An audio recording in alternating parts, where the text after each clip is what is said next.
Em nome do Pai, do Filho e do Espírito Santo. Amém.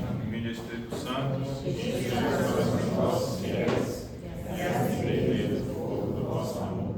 Enviai, Senhor, o vosso Espírito, e tudo será criado, e renovareis a face da terra.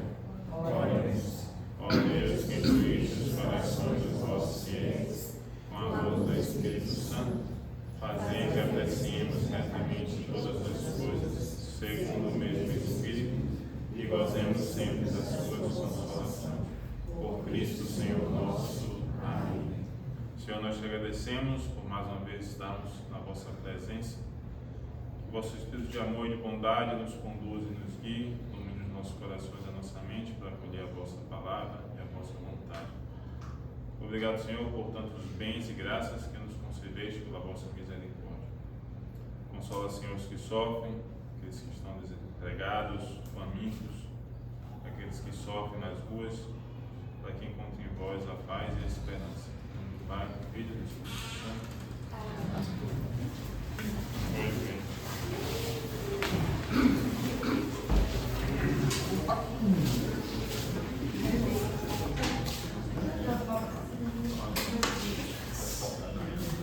Então nós estávamos finalizando não, né? Chegando mais perto do final aqui do credo. E falamos do purgatório, não foi isso? Falamos sobre algumas coisas na semana passada. E hoje nós vamos falar do Espírito Santo. E por coincidência, providência, tem até uma pombinha aqui que deixaram aqui em cima da mesa. Deve ter sido da catequese das crianças. Que no credo romano ele apenas diz: creio no Espírito Santo. No credo niceno ele vai dizer: creio no Espírito Santo, Senhor que dá a vida, e procede do Pai e do Filho, e com o Pai e o Filho é adorado e glorificado, ele que falou pelos profetas. O que é que acontece? Assim como houve lá nos primeiros séculos a dúvida da divindade de Jesus, houve um período também que surgiu a dúvida sobre a divindade do Espírito Santo. Certo? Foram dois momentos diferentes, principalmente que vão ser resolvidos entre o Concílio de Nicéia e o Concílio de Constantinopla. Por isso, o nome desse credo, niceno-constantinopolitano, é formado pelo Concílio de Nicéia e pelo Concílio de Constantinopla. Então, primeiramente se definiu a divindade de Jesus, depois se definiu a divindade do Espírito Santo. Certo? Então, houve esses dois momentos da história, e geralmente com heresia, né? Geralmente surge uma heresia, uma dúvida, e aí depois se vai avaliar aquilo que está sendo proclamado, e aí se vai definir um dogma. Dogma da divindade do Espírito Santo. Então, quando se definiu o dogma da divindade de Jesus, se colocou tudo aquilo que se colocou falando de Jesus, né? Então, quando ele fala de Jesus, ele vai dizer: creio em um só Senhor Jesus Cristo, Filho unigênito do Pai, nascido do Pai antes de todos os séculos, Deus de Deus, luz da luz, Deus verdadeiro de Deus verdadeiro, gerado, não criado, consubstancial ao Pai. Veja que ele faz 7 afirmações para deixar claro a divindade de Jesus, certo? Quando chega para falar sobre o Espírito Santo, e havia no Espírito Santo talvez ainda mais briga do que em relação à divindade de Jesus, a divindade de Jesus, eles colocam então algumas afirmações do Espírito Santo, mas não tantas quanto em Jesus. Aí os bispos lá na época que decidiram ser assim. E houve inclusive uma disputa para colocar a palavra consubstancial, mas terminou não ficando, né? Para mostrar que também ela é consubstancial ao Pai e ao Filho. Mas ele vai dizer: creio no Espírito Santo, Senhor que dá vida, e procede do Pai e do Filho, e com o Pai e o Filho é adorado e glorificado, ele que falou pelos profetas. Ele faz 4 afirmações sobre o Espírito Santo. Essas 4 afirmações vão deixar claro que o Espírito Santo é uma pessoa diferente do Pai e do Filho. Certo? Então a primeira coisa é isso. O Espírito Santo é uma pessoa diferente do Pai e do Filho. Existem algumas crenças que vai dizer que o Espírito Santo é a força de Deus. Né? Tem religiões que dizem isso. O Espírito Santo é a força de Deus. O Espírito Santo não pode ser a força de Deus, porque senão o próprio Jesus não usaria o nome do Espírito Santo na fórmula do batismo. Ide pelo mundo e batizar toda a criatura em nome do Pai e do Filho e do Espírito Santo. Não faz sentido você incorporar o Espírito Santo no nome, ou seja, no nome de, se ele não for algo fora do Pai e fora do Filho. Percebe o que eu quero dizer? Ou seja, o Espírito Santo, só pela fórmula do batismo, a fórmula que eu digo, essa expressão, em nome de, né, do Pai e do Filho e do Espírito Santo, já mostra que o Espírito Santo não pode ser uma força, ele tem que ser alguém. Não é verdade? Ou seja, ele tem que ser alguém, não pode ser uma coisa, porque senão não seria nome, não seria em nome de, e não estaria junto ao Pai e ao Filho. Então, no máximo, você poderia até questionar a divindade do Espírito Santo, mas isso também não é fácil de ser assimilado como não presente à Trindade, porque como é que ele vai citar o nome de, se ele não for igual aos outros dois? Né? Isso faz uma análise simples, né? A passagem antes da ascensão de Cristo, ele disse que iria mandar outro igual a ele. Exatamente.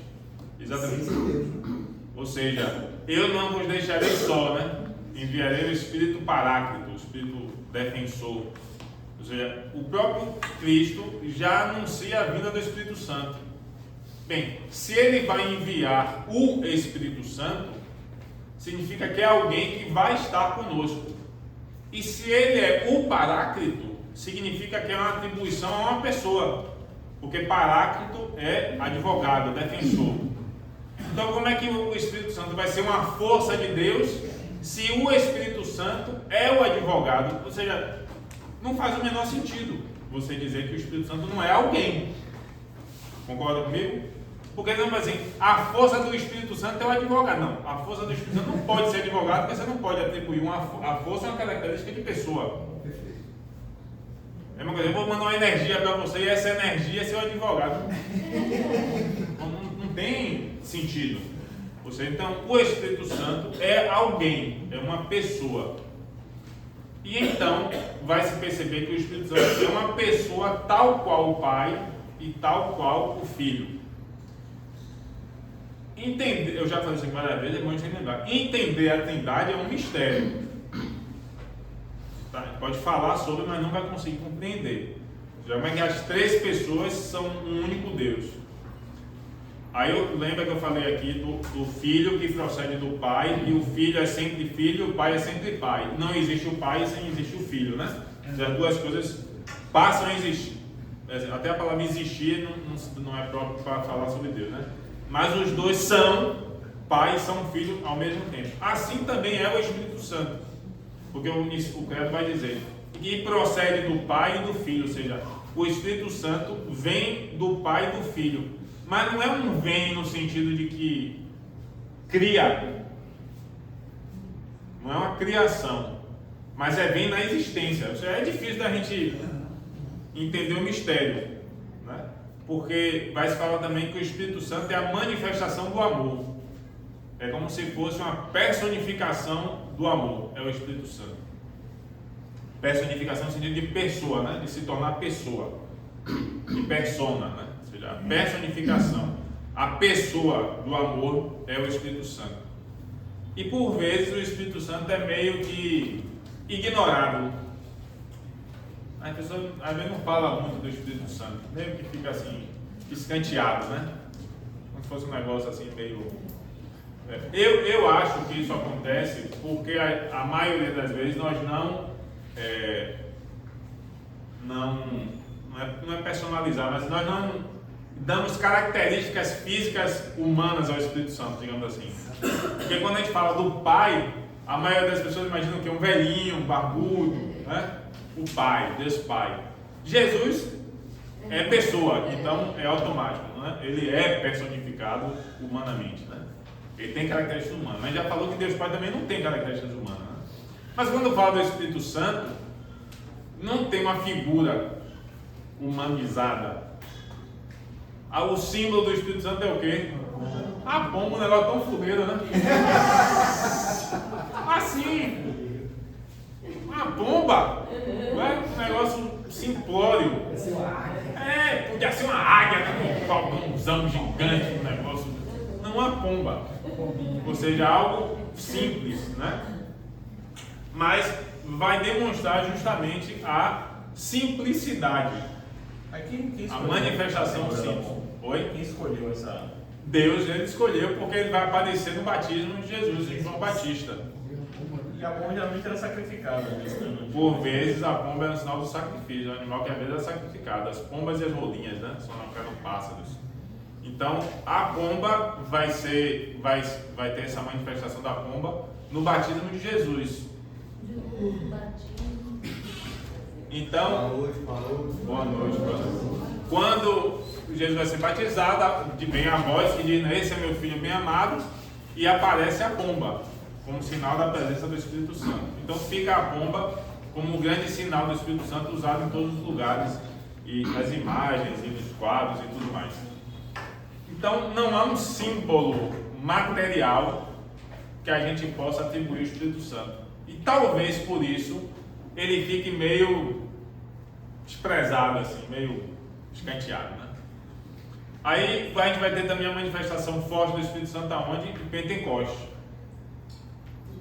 Ou seja, o Pentecoste, para mim, ainda mais forte do que a manifestação do batismo de Jesus, é a manifestação do Espírito Santo em Pentecoste.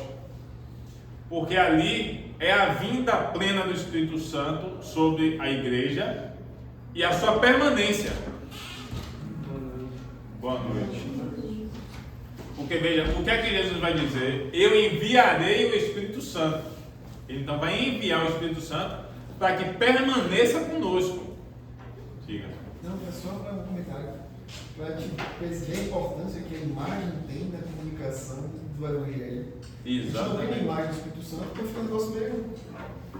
E agora você vê o santo, Jesus. Exatamente. Por isso é que a importância dos símbolos. Porque os símbolos transmitem ideias. Todo símbolo transmite uma ideia, pode ser positiva ou pode ser negativa. Mas os símbolos comunicam, todo símbolo comunica. Então, como não há um símbolo forte do Espírito Santo, aí a gente acha que o Espírito Santo é meio fraco. Bomba! Tá cheio na rua. Tá cheio na rua, tá bocado aí. Não é não? Então, ou seja, como o símbolo é simples, a gente por vezes não desfruta ou não apreende a importância do Espírito Santo. Então, em Pentecoste, o que é que vai acontecer? O Espírito Santo desce sobre os apóstolos. Qual o símbolo que vai falar do Pentecoste? Língua de fogo. A língua de fogo, né? Chama, né? Chamas de fogo que desce. Então, outro símbolo do Espírito Santo é o fogo. O fogo. E existe aí uma outra questão que a gente pode voltar um pouquinho bem antes de Jesus, que é o próprio sacrifício. Ou seja, o animal, quando era sacrificado sobre o altar, o sacrifício do animal é a prefiguração de Cristo, que virá. Né? Ou seja, eis o Cordeiro de Deus que tira o pecado do mundo. Né? João Batista vai falar sobre Jesus. Ou seja, anunciando que Cristo é o Cordeiro de Deus que virá. Então, no Antigo Testamento, sabe fazer o sacrifício do animal. Derramava o sangue, que é o sangue derramado de Jesus na cruz. Se oferecia ao Pai o sacrifício. E se fazia uma outra coisa com o sacrifício, com a vítima. Que era o quê? Queimar. Então, quando se queimava a vítima, era o oferecimento da vítima ao Pai. A purificação pelo fogo. Então, no sacrifício de Jesus, também há a vítima, que é o próprio Cristo, ao Pai, que é aquele a quem a vítima se oferece, e o Espírito Santo, que também, junto no momento do sacrifício de Cristo, é o fogo que queima e eleva o sacrifício de Cristo ao Pai. Então, no sacrifício de Cristo, há o Pai, o Filho e o Espírito Santo. Sempre as manifestações de Deus, se você olhar, vai ter a presença dos três: o Pai, o Filho e o Espírito Santo. No sacrifício de Cristo, o sacrifício acontece pelo Pai, pelo Filho e pelo Espírito Santo. Na criação do mundo, cria o Pai, o Filho e o Espírito Santo. Ainda que, aquele triângulozinho, lembra que eu falei? Ainda que uma das três figuras se destaque em relação às demais, mas sempre há a presença da Trindade. Sempre há a presença da Trindade. Hoje, nós dizemos que vivemos o tempo do Espírito Santo. Então, hoje o destaque que damos deveria ser ao Espírito Santo. Mas a gente esquece dele. Ou seja, quem é que nos conduz? Quem é que conduz a igreja? Quem é que nos mantém na graça? Quem é que nos dá as graças santificantes? É o Espírito Santo. É o Espírito Santificador. Às vezes a gente pode até estar fazendo alguma coisa errada, mas em algum momento o Espírito Santo incomoda a gente. Incomoda. E assim, acontece muito por exemplo, às vezes a gente está falando alguma coisa e na hora que está falando, Deus sopra, assim, o Espírito Santo sopra alguma coisa, naquela hora. Isso já aconteceu várias vezes comigo. Eu estou falando alguma coisa, já aconteceu várias vezes aqui. Eu estou falando alguma coisa, aí vem uma luz assim, de uma coisa que eu nunca pensei antes, nunca tinha pensado antes. E Deus sopra assim, uma luz. Na hora eu digo, rapaz, não é que é? É um esclarecimento. Não é que é? É o Espírito Santo que nos ilumina. Então, o Espírito Santo, ele sempre nos conduz.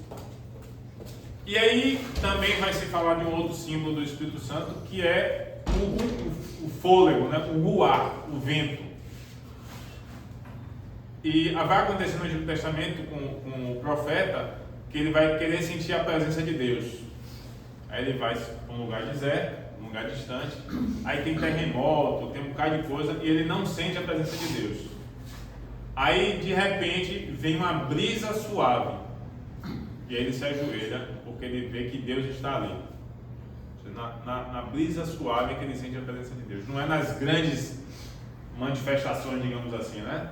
Terremoto, não sei o que, não. Na brisa suave. Então, um dos outros símbolos do Espírito Santo é o vento. Só que não dá para desenhar o vento, né? Já é outra complicação, né? Não dá para desenhar o vento. Mas um dos símbolos do Espírito Santo também é o vento. O ruar, né? Que vai ser, no hebraico, ruar. Ou pneuma. Ou seja, o vento, o fôlego, que eu já falei aqui, já fiz a comparação, lembra, né? Fez a comparação da criação, quando Deus sopra lá na criação o fôlego de vida no ser humano, ele dá vida ao ser humano.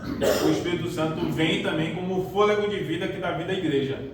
Então, outro símbolo do Espírito Santo é o vento, é o ar, que é suave, né? E nos envolve, a gente não vê, né? Então, o Espírito Santo, por vezes, nos envolve e a gente não vê.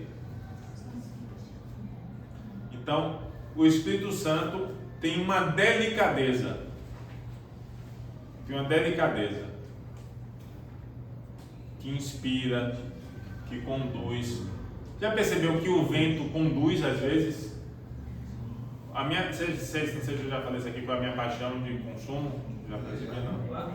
O veleiro. Não, barco não.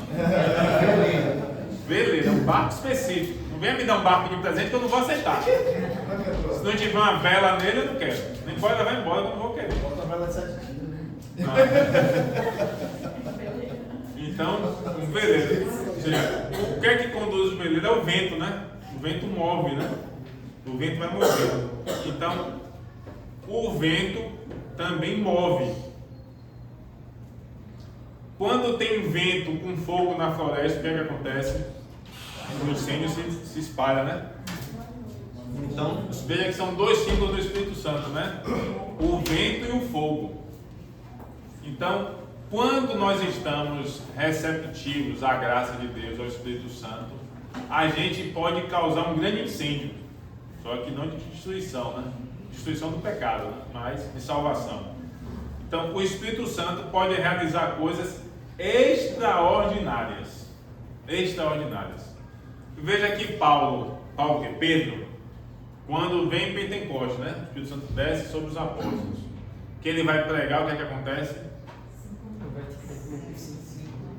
Imagine, milhares de pessoas convertidas com um único discurso, com uma única pregação. Era em línguas, né? Então, tinha vários povos também. Ainda tem esse detalhe, que várias pessoas escutavam no seu idioma de origem, imagine. Que ação do Espírito Santo nesse dia, hein? Mas Jesus disse que nós seremos capazes de fazer coisas maiores do que o que ele fez. Ou seja, que com o Espírito Santo aconteceria duas coisas. Primeiro, muitas coisas seriam explicadas e muitas coisas poderiam ser realizadas. Então, isso mostra para mim duas coisas. A autoridade da igreja. Quer dizer, uma coisa de duas formas. A autoridade da igreja. Porque veja que Jesus vai dizer que muitas coisas serão explicadas. Nós iríamos entender algumas coisas depois da vinda do Espírito Santo. Depois que ele enviasse o Espírito Santo. Significa o quê? Que há coisas que não foi ele que disse claramente, que só seriam entendidos com a vinda do Espírito Santo. E o Espírito Santo se manifesta onde? Na igreja. Então, quem é que vai então explicar ou vai manifestar a verdade sobre as coisas que Jesus falou? É a igreja. Então, muitas coisas não vai ser ele que diz, vai ser os apóstolos, vai ser os seus sucessores. Assim como os apóstolos vão começar a decidir coisas que não estavam decididas antes, como a circuncisão. Jesus não disse que era para deixar de circuncidar. Jesus não disse isso. Mas os apóstolos decidiram. Ou seja, eles mudam a lei para começar a viver o cristianismo. Jesus não disse que não era para deixar de guardar o sábado, mas os apóstolos decidiram parar de guardar o sábado e entender que o domingo era o dia do Senhor, o Dominus, o dia do Senhor, passaram então a guardar o domingo. Então veja que o Espírito Santo move a igreja, move aquilo que Jesus ensinou, vai revelando muitas coisas.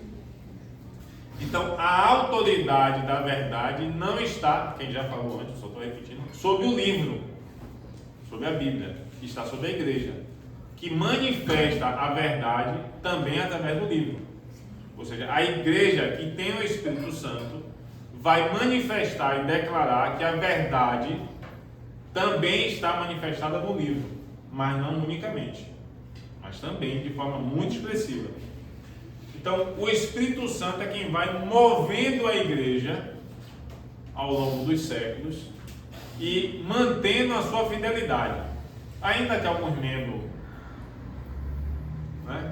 não cumpram muito o seu papel, mas, de uma forma geral, o Espírito Santo mantém a igreja. Por isso, aquela promessa que Jesus fez, quando instituiu a igreja, que as portas do inferno não prevaleceriam sobre a igreja, só é possível por causa do Espírito Santo. Ou seja, a fé que eu tenho na infalibilidade da igreja, no sentido de que ela nunca perecerá, ou seja, a fé que eu tenho na permanência da igreja, na fidelidade a Cristo, não é por causa das pessoas, é por causa do Espírito Santo. Diga. No caso, então, é o Espírito Santo quem opera a sucessão apostólica. Sim. Digamos assim, que uma das igrejas em comunhão com uma cisne, ela continua com sucessão apostólica? Só é considerado isso sobre a igreja ortodoxa. Só. E eu acho que os cóptas também. Que são as cisões dos primeiros séculos. Em ortodoxa, se não me engano, o ponto principal, o primeiro, talvez tenha a ver com o Espírito Santo, né? Tem uma coisinha em relação ao Espírito Santo, mas tem mais coisa em relação. A gente estava até discutindo isso ontem, né? Sobre a primazia do Papa. Sim. É. Eles acham que é. Eles mantiveram o ritual da sucessão apostólica dos bispos. E aí a igreja Reconhece que há sucessão. Para eles, a sucessão apostólica autêntica. Tanto que os sacramentos da igreja ortodoxa são vários. Mas a gente não pode receber um deles. Então, o que é que acontece? O Espírito Santo, então, vai manter a igreja viva. Porque o que é que a gente tem que... Por isso eu digo, não dá para a gente ficar lendo a Bíblia por pedacinho. Você tem que ler o todo e entender o todo fazendo o seu sentido. Então, Cristo faz a promessa de que a igreja não pereceria. Mas São Paulo vai dizer que a igreja é o corpo de Cristo. Se a igreja é o corpo de Cristo, esse corpo precisa estar vivo. Não pode estar morto. Concorda comigo? Um corpo morto apodrece, deixa de existir. Quem é que dá vida ao corpo de Cristo? O Espírito Santo. Então, o Espírito Santo é quem mantém a igreja, o corpo de Cristo, vivo. Entende? Apesar dos seus membros, apesar de nós, apesar das nossas falhas, dos nossos defeitos, dos nossos pecados, apesar de nós, Cristo mantém a sua igreja viva pelo Espírito Santo. Então, o Espírito Santo é que nos mantém desde a vinda de Pentecoste até a segunda vinda de Cristo. Diga. Ah, tá. Você estava perguntando. Eu pensei que ele ia fazer duas perguntas. Então, veja que a manutenção da vida da igreja acontece pelo Espírito Santo. E toda a ação da igreja, no sentido da ação da graça da igreja, acontece pelo Espírito Santo. Então, os sacramentos que nós recebemos, as graças concedidas nos sacramentos, acontecem pelo Espírito Santo. Por isso, veja que aí é uma coisa bem importante, né? Qual o primeiro sacramento que nós recebemos na igreja? O batismo. Que vai nos tornar membros da igreja, templo do Espírito Santo. É a marca do Espírito Santo que se faz sobre nós. E a partir daí nós vamos receber os outros sacramentos. Diga. Eu tenho uma pergunta, porque teve uma coisa que aconteceu na Igreja Católica ultimamente, que falou sobre os novos bispos que concederam sem a permissão do Papa, ou então sem o Papa ficar sabendo. Sim. Aí eu queria perguntar, né, porque já que fica uma marca ali necessariamente, mas naquele momento ele pode ser excomungado, ou o Papa não ficar sabendo, né, de ter virado bispo, mas de certa forma, quando ele se denomina bispo, naquele momento é válido? Não há validade. Aí tem, claro que você tem que ser analisado cada caso. Eu não sou porque, tipo assim, vamos supor.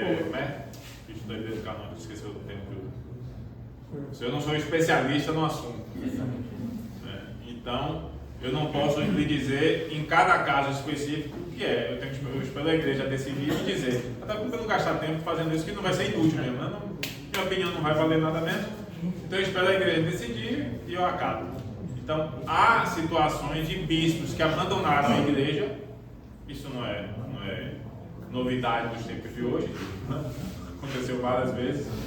E se ele fizer um rito de consagração de um bispo, não é válido, porque não tem unidade com a igreja. Nesse caso é inválido. A Sede anunciou a excomunhão automática caso a fraternidade continue em Santo Décimo. Então, se a igreja disse, eu acato a igreja. Diga. O bispo excomungado, ele ainda consegue aplicar os sacramentos sendo válido? Só em caso de extrema necessidade. Tanto o bispo quanto o padre. Vamos supor, a pessoa está morrendo. Aí ele pode ministrar, por exemplo, o sacramento da confissão ou do batismo. O de batismo, na verdade, qualquer um pode, né? Mas isso dá revoltado, por exemplo, e dizer, não, eu vou fundar minha igreja aqui e eu mesmo vou fazer as confissões. Assim, não são válidas. Se está com excomunhão, ele é suspenso. Fica sem poder comungar, não pode comungar. A excomunhão é um desligamento da pessoa da igreja. Enquanto ele não se arrepender. Se ele se arrepender, volta. todo mundo pode voltar da excomunhão. E o que leva a pessoa a ser excomungada? Ser excomungada? Tem alguns casos de excomunhão. A pessoa ser comunista. Tem um caso de excomunhão que já é excomungado. Que pouca gente sabe. Aborto. Aborto é excomunhão lax sentença. Se não me engano, a expressão é essa, né, latim? Ou seja, sentença automática. Porque você tem situações onde a excomunhão é automática. Ou seja, você cometeu o ato, você está automaticamente excomungado. E há situações onde a excomunhão acontece por julgamento, digamos assim, né? Ou seja, se a pessoa fala algo, geralmente está associada a heresias, principalmente, ou manifestações, sei lá, de for desobediência, alguma coisa. Aí aquela pessoa vai ter um processo que vai julgar e vai definir se ela vai estar excomungada ou não. Nesse retorno, professor, não precisa de novo batismo. Não, de novo batismo, confissão, aí vai depender do motivo da excomunhão. No caso, por exemplo, do aborto, hoje em dia, a confissão é válida. Antes só podia ser válida a confissão com o bispo. Hoje, a igreja permite que seja feita uma confissão com o sacerdote. Aborto consciência, sabendo que abortou. Ou vai ficar naquela coisa de pílula que pode provocar... O ruim é que você não sabe se você cometeu ou não, né? Mas se você, por exemplo, usa pílula... É melhor confessar. Só agora sabe... É melhor confessar, dizer, eu usei durante muitos anos, etc e tal, posso ter cometido. Porque você não tem... não houve a intenção direta, mas não há dúvida. Na dúvida, Confesse. Diga que ele fala. Uma dúvida em relação ao período. Existe um período em que a pessoa fica excomungada ou uma pena? Até se arrepender. Até se arrepender e voltar atrás. Garante. Porque imagine o seguinte, vamos dar um exemplo. Vamos dar um exemplo. Eu começo a dizer agora que Jesus não está presente na Eucaristia. Que aquilo é só um símbolo. Excomunhão. Ou seja, você não está em como que é excomunhão. Você está sem comunhão. O que é comunhão? É estar unido. Ou seja, se eu não acredito naquelas coisas que se diz que a igreja acredita, eu não pertenço a ela. Comunhão não é sentença de morte. Você não está matando a pessoa. Não é para matar a pessoa. É simplesmente dizer, olha, você não faz parte de nós. Eu acho que isso é óbvio, né? Não é assim uma sentença oficial? É oficial. Pode ser, é oficial. A depender do caso, é oficial. Se for julgado, se for analisado, é sentença oficial. No caso, pecados públicos, como essa, declarações públicas de heresia, etc e tal, aí é uma excomunhão pública. Escrito mesmo, dito. Vou dar. Então, o que acontece? A excomunhão é isso, é você se desligar daquela coisa. Então, se eu não quero acreditar nas coisas que a igreja acredita, como é que eu posso dizer que eu participo da igreja? Concorda comigo? Alguém discorda? Ou seja, eu tenho que concordar com o que a igreja ensina. E você pode dizer assim, rapaz, olha, tem coisa que eu não sei, tem coisa que eu não entendo, tudo bem. Então, pesquise, estude e entenda. Para você crer nas mesmas coisas que a igreja acredita. Normal, é o processo que a gente está fazendo aqui de todo mundo. Processo contínuo de conhecimento da igreja para se tornar um católico. Mas se eu sei claramente que a igreja diz isso, que Jesus está presente na Eucaristia, eu digo, mas eu não acredito, para mim não é nada, é só um pedaço de pão. Você não é católico. Pronto, vá fazer o que você quiser, você é livre, filho. Pode viver a vida que você quiser. Agora, você não pode não querer aceitar o que a igreja ensina, ou não estar em comunhão com a igreja e desfrutar das coisas que a igreja oferece. É justo? Não é justo. Então, o que a igreja faz? Diz assim, ó filho, você está fora. Você não pode fazer mais parte do grupo. Você não pode mais fazer parte da igreja porque você não acredita nas mesmas coisas. Então, você não pode desfrutar dos bens que a igreja tem. Bens espirituais, óbvio, né? Estou falando, né? Então, se você não faz parte da igreja, você não pode comungar. Até porque não faz nem sentido o cara comungar se ele não acredita, né? Então, vai comer outro biscoito mais gostoso, né? Lá para delicatesse, lá comer pão. Eu vi as pessoas falando assim de excomungar, mas eu nunca liguei se era só porque a pessoa não podia. Não, ele está desligado da igreja. Ele não pode participar de nenhum sacramento. Você não excomungado, você não sei o quê. Você não tem isso. Excomunhão é uma coisa séria. Realmente da igreja pode. Excomunhão é uma coisa séria. Então você é desligado. Você é desligado da igreja. Aí a pessoa pode voltar? Pode, qualquer hora. Basta que ela se arrependa. Olha, não, eu me arrependi, eu vi que eu estava errado, eu acredito nas coisas que a igreja acredita. Pronto, você restabelece a comunhão. E assim, a igreja não fica, não, mas agora também não quero não. Se não quer, vai ficar aí, não. Se a pessoa manifesta a intenção de realmente voltar à comunhão com a igreja acolhe qualquer um. Mas a humildade tem que existir, né? Espera aí que eu vou dar um lugar, eu vou dar as vezes que você pediu, mas ela tinha que falar pedido primeiro aqui. Em relação ao aborto, se a pessoa ela foi a criança que ela está gerindo, está causando um risco para ela. Sim. Ela pode ainda. Não, pode fazer o procedimento médico, né? Mas ela vai ser excomungada. Não. A excomunhão pelo aborto está associada ao pecado. Lembra que eu falei aqui da outra vez, né? Quais são as situações que não é pecado quando a criança morre, né? Aborto espontâneo, né? E essas coisas todas. Então não há ato do pecado do aborto, então não há excomunhão. Aquilo que o padre falava, principalmente, né, na missa, quem tiver em pecado, não comungue agora, que é uma espécie de excomunhão. Não, aí é outra coisa. Para que nós possamos comungar, nós temos que estar em estado de graça. Até porque São Paulo vai dizer, né? Que não distingue, quem não recebe o corpo e sangue de Cristo dignamente, comunga a própria condenação. Então, eu não recomendo que ninguém comungue em estado sem estado de graça. Ou seja, tendo cometido um pecado mortal e não confessado. A gente tem que estar sem pecados graves. Pecados mortais. E se a pessoa está excomungada, ela está em pecado grave. Se ela está excomungada, aí não vai comungar mesmo. Mas nós, que não estamos excomungados, estamos ainda em unidade da igreja. Só está em pecado, o que não é uma coisa boa também, né? É melhor sair desse, porque, né, os riscos do céu é grande, o risco de não ir, né, o céu é grande. Então, a comunhão, para a comunhão é necessário estado de graça, certo? Estado de graça, mas não está excomungado. A excomunhão é uma coisa séria, muito séria. Por isso que às vezes a igreja, vamos dizer assim, é mãe no ato de chegar até uma excomunhão. Para chegar a uma excomunhão é difícil.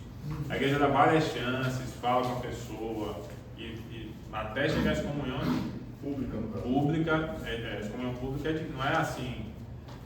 Tem até um padre que disse que a igreja devia, na verdade, até começar a fazer algumas, né? Já faltou excomunhão aqui, né? Não, o problema da igreja não é falta de acolhimento, não, é falta de excomunhão. Porque tem gente que está dentro, que está perturbando mais do que ajudando, né? Ou seja, o cara não vive como católico, nega as coisas da igreja e está dentro da igreja. Saia! Essas coisas eu não entendo. Eu vou esquecer de você não. Essas coisas que eu não entendo. A pessoa não acredita nas coisas que a igreja diz. Isso eu vou dizer de várias pessoas. Leigo, padre, qualquer um. Não interessa. Não acredita nas coisas, não é obediente ao Papa, fala várias coisas contra a igreja e está na igreja. Saia, filho. Saia, você não é obrigado a estar aqui não. Tchau, um beijo, um abraço, e vai ver sua vida. Agora, por que muitos não saem? Porque é conveniente estar na igreja e usufruir da estrutura da igreja. Tem um lugar para falar, né? Tem um altar para poder falar, tem um grupo para poder se aparecer.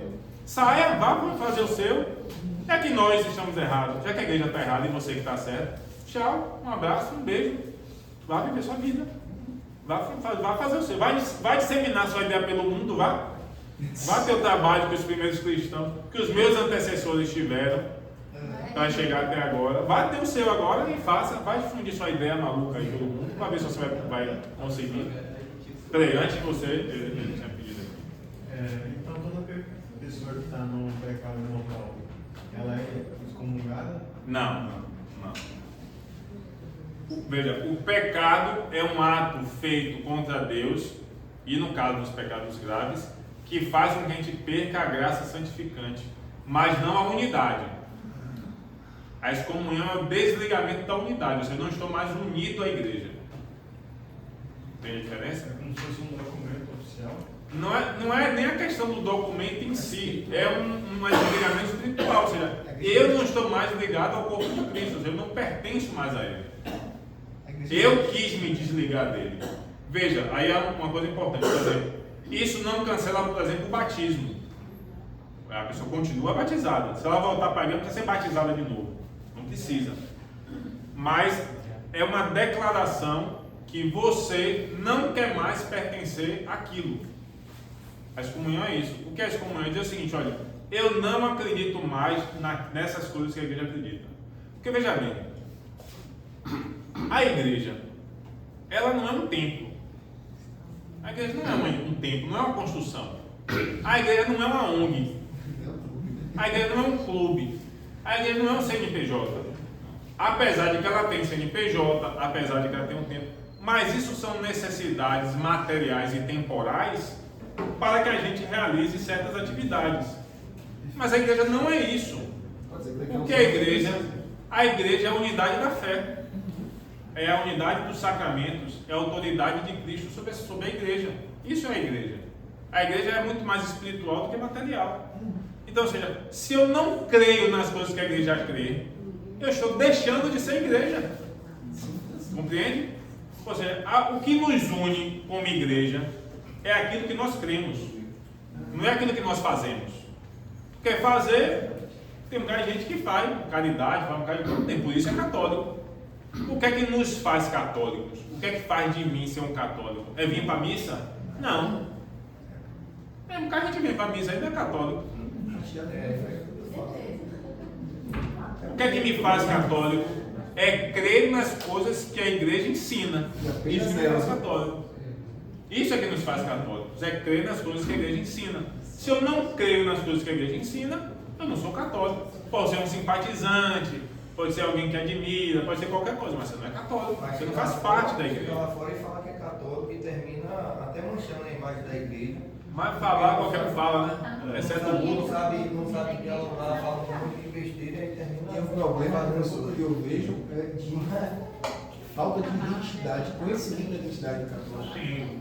Então eu não conheço a minha fé, logo eu não sei o que eu sou. E aí eu vou e me misturo com o que não poderia. Por exemplo, comunismo. Só que o catecismo proscreve de forma explícita. Né? Então eu não posso ser católico e comunista. Se eu sou, excomunhão. Isso é sentença de excomunhão também. Exato. Declarado. Votar em partido que apoia também. Exatamente. Então, rapidinho, só para entender o que eu quis dizer, ficou claro? Então, o pecado não. O pecado é um ato que nós fazemos e que, a depender da gravidade dele, pode fazer com que a gente perca o estado da graça, ou seja, a pureza, digamos assim, da alma, do espírito. Mas isso não me desliga da unidade com a igreja. Entende? São duas coisas diferentes. Porque uma coisa é o ato que eu pratico, outra coisa é a definição das coisas que eu creio. Eu fiz errado, mas eu sei que eu é errado. Fiz porque sucumbi à tentação, seja lá o que for, não tive força suficiente, não me esforcei o suficiente para vencer. Mas eu ainda continuo unido à igreja. Então, o que restabelece a graça é o sacramento da confissão. O que restabelece a excomunhão, aí é o processo, vai depender do tipo de excomunhão, que vai voltar. Tem uma questão interessante na excomunhão por heresia. Eu estava pesquisando por conta dessa pessoa, que é o seguinte: se a pessoa, por exemplo, logo uma ressurreição, a pessoa tem dúvidas, está entendendo, quer pesquisar e tal, ela não está excomungada. Mas a partir do momento que ela sabe que a igreja ensina a ressurreição e ela nega, dizendo eu acredito em reencarnação, ela recebe excomunhão automática. E aí a confissão dela não é válida, mesmo que ela fale, mesmo que o padre absolva, não é válida a confissão, e ela está sendo válida. Negou a fé. É isso. Porque assim, como a gente vê essa expressão sendo usada de uma forma meio banal, no sentido de descaracterizada, a gente não entende que a excomunhão é o desligamento. Já viu isso que você falou? Você é um excomungado, né? Você é um excomungado. Fica usando a expressão da forma errada. Então, a gente termina entendendo que é excomunhão da forma errada. Mas comunhão nada mais é do que uma declaração daquilo que você decidiu. Você está desligado. Se for uma declaração de comunhão pública, apenas o que está acontecendo na igreja deixa claro, olha, você está desligado, você está ciente, né? Então fique sabendo que você está excomungado. Agora, isso é bom a gente entender, para deixar claro, para ninguém sair daqui, meu Deus, eu estou excomungado. Veja bem, se nós, que foi um pouco do que você falou, se nós estamos fazendo um caminho de fé, é natural que algumas coisas que a igreja ensina, a gente ainda fica meio sem entender, fica com dúvida, fica às vezes meio sem acreditar. É natural que isso aconteça. A gente está aqui fazendo catequese para isso, para conhecer a fé. É natural. Agora, o que tem que haver é a predisposição de buscar. E dizer, peraí, olha, a igreja ensina isso, mas eu não penso assim. Pense por que a igreja pensa isso. Tem que pesquisar, tem que estudar, tem que vir aqui, tem que perguntar para ver se a gente consegue sanar as dúvidas. Mas você tem que fazer esse caminho. Você não pode assim, não, eu não aceito. Aí o caminho já é errado. Aí está seguindo outro caminho, o caminho do orgulho, da desobediência. Porque o que é que eu penso? Como é que eu penso quando eu, às vezes que aconteceu alguma coisa, eu leio alguma coisa assim, rapaz, não entendi muito isso aqui não. Eu geralmente penso assim, olha, eu sou jovem. Não sou tão inteligente assim. Não tenho tanto estudo, tanta instrução assim. A igreja ensina isso há séculos. Tem um bocado de santo, teólogos, filósofos, doutores da igreja, etc., que viram essas coisas todas. Escreveram sobre isso, falaram sobre isso. Sou eu que vou estar certo e está todo mundo errado? Não pode ser, não. Eu não sou esse gênio, não. A dúvida só aceita. Não tem como. Não tem como. Não tem. Eu não sou essa inteligência toda para estar toda essa galera errada e eu estar certo. Não, alguma coisa está errado, sou eu. Eu já admito, não, eu que estou errado. Então eu vou agora procurar entender aonde é que eu estou errado. O que é que eu não estou entendendo. Na dúvida, eu ainda digo, ele está certo mesmo. Se eu chegar a conversar, mas não entendi, mas eu vou aceitar porque na maioria das vezes ele está certo e como é o Espírito Santo, então eu vou acatar. É espiritual, inclusive, essa ideia, né? Às vezes você não consegue nos poucos. Não, e assim, e tem o seguinte, a gente tem que ter humildade. É a virtude necessária do bom cristão. Primeiro é a humildade. Por vezes nós não aceitamos certas coisas que a igreja ensina porque vai contra as coisas que eu quero fazer. Na grande maioria das vezes que eu já vi alguém se manifestar contra alguma coisa da igreja, geralmente é porque a pessoa quer viver daquele jeito e não quer aceitar viver do jeito que a igreja e que Cristo pede. Ela, não, mas isso é um absurdo, mas não sei o que. Geralmente é isso. Pode ser que não é sempre, mas 97% das vezes é isso. A pessoa vive de um jeito, não quer abandonar aquilo que vive e prefere negar o que a igreja ensina. Eu digo, estude, pesquise, leia, veja os argumentos, né?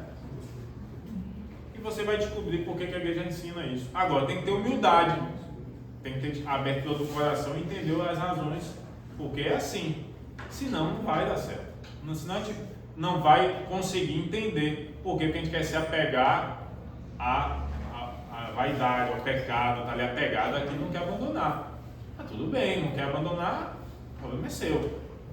Mas tem que ter pelo menos a predisposição de buscar antes de pedir isso. Uma coisa que agora eu lembrei, né, sobre a excomunhão, que foi excomunhão, no caso, desculpa, que veio realmente da Inquisição, né, que também foi num tempo que realmente teve muita excomunhão, tanto de padres e tanto de outras pessoas também que estavam lá. Que eles até tinham tipo uma dupla religião, inclusive. Tipo, eles tinham uma religião, mas aí depois ia para a igreja católica e ainda comungava. Então, tipo, eram vários motivos que eles já tiveram também. Não, tem várias situações complicadas. Sim. E assim, por isso que agora é o seguinte, as coisas precisam ser analisadas casos a casos. Né? Pois a gente não pode condenar o outro. A gente tem que procurar a si mesmo se consertar em vez de ficar olhando a vida do outro. Mas tanto que eles tinham. Mas ele tem que ensinar a verdade. Eu estou aqui para ensinar a verdade. Mas eu não vou ficar botando dedo na cara de ninguém que não fala nada. Eu apenas digo o que a igreja ensina. Aí cada um analisa a sua própria vida. Né? E traz para si os casos, né? E vai avaliar o que ele está fazendo e o que ele não está fazendo. Então, as excomunhões têm que ser analisadas caso a caso. Agora, assim, é uma coisa que eu não fico me preocupando. Sabe? É aquela típica coisa que é preciso se preocupar em olhar o ruim, né? Eu prefiro olhar o bom. Por exemplo, o que a igreja ensina e vou tentar ser fiel a isso. Porque para o cara incorrer em excomunhão não é também muito fácil. Só em casos de pecados muito graves, né? Que é o caso do aborto, por exemplo. É um pecado muito grave. Mas assim, tem muita gente que faz sem saber? Tem. Mas veja, o caso é o caso. A regra é uma. Se aconteceu, se a pessoa fez, etc e tal, procure, se confesse, se arrependa, né? Faça atos de penitência para reparar o mal que fez.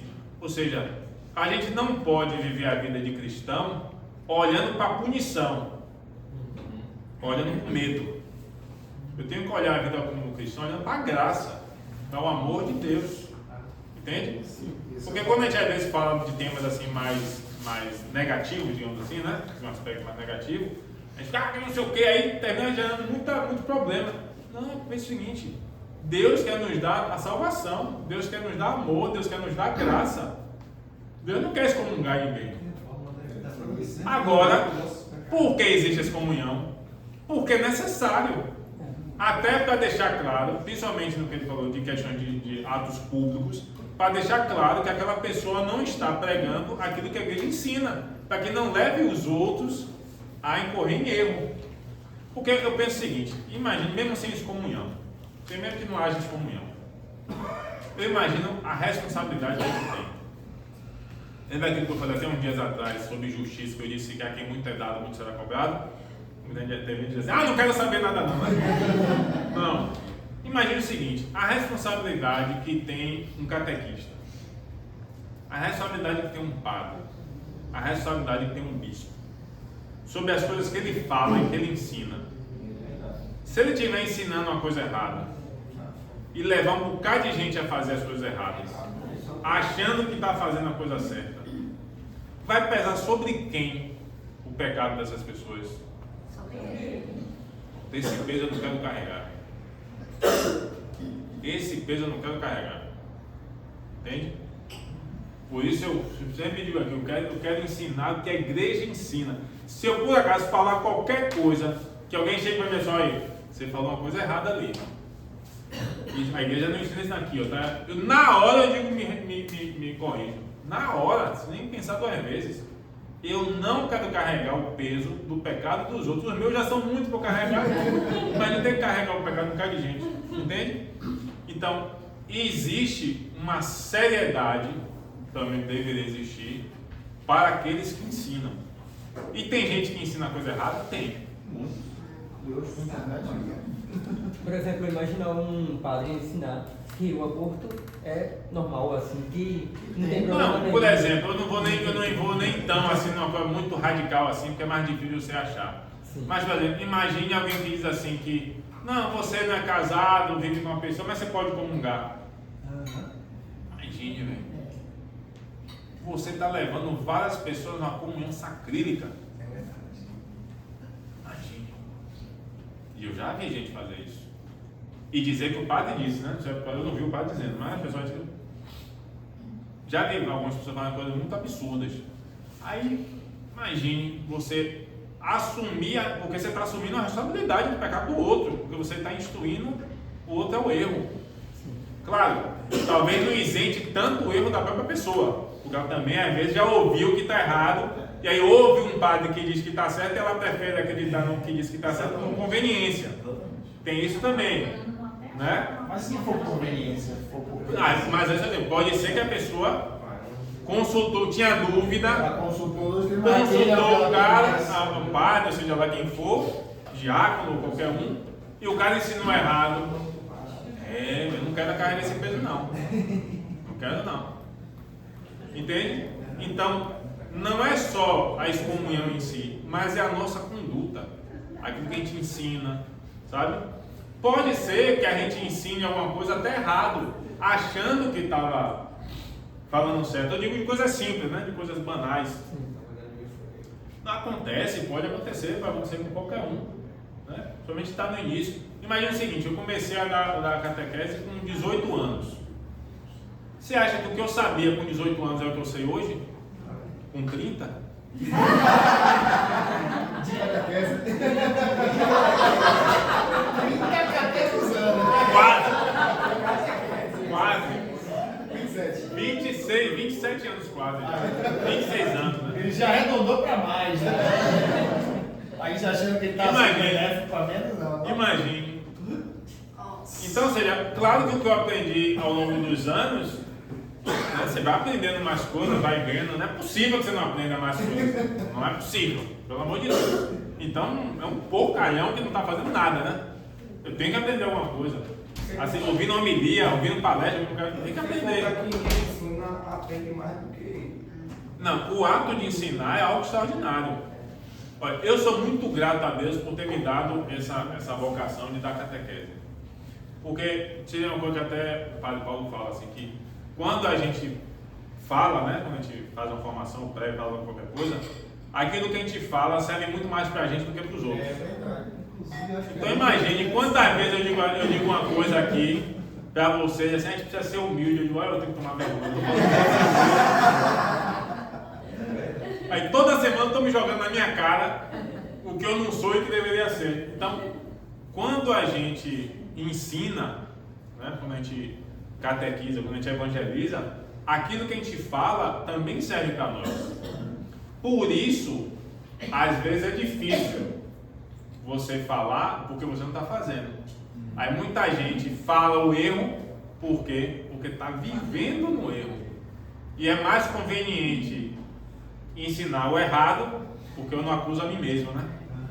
Então tem que ter uma dose, para quem ensina tem que ter uma dose mínima de honestidade.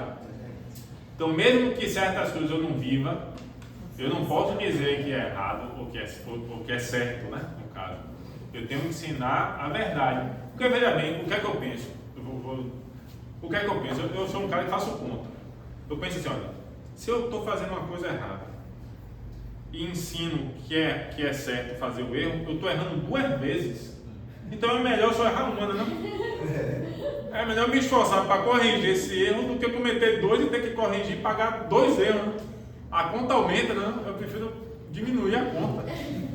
Então é melhor só cometer um erro só do que cometer 2. E não é um erro, porque esse erro é meu, é pessoal. Se eu ensino errado, é um erro exponencial, né? Que eu estou multiplicando pelo erro de todo mundo. Matematicamente isso é um prejuízo terrível. Imagine um erro que eu estou ensinando errado. Um exponencial elevado a 45, 40, né? Imagine um número que vai ficar absurdo. E gravando, então imagine. Eita, nós não. Deixa eu só com o meu ensinar errado. Vou ensinar certo. Nada, mesmo que Deus me... Não, você é doido. Tem um erro só, né? Não que eu corrigir, é só o meu. Não é minha responsabilidade pelo erro de ninguém. Diga.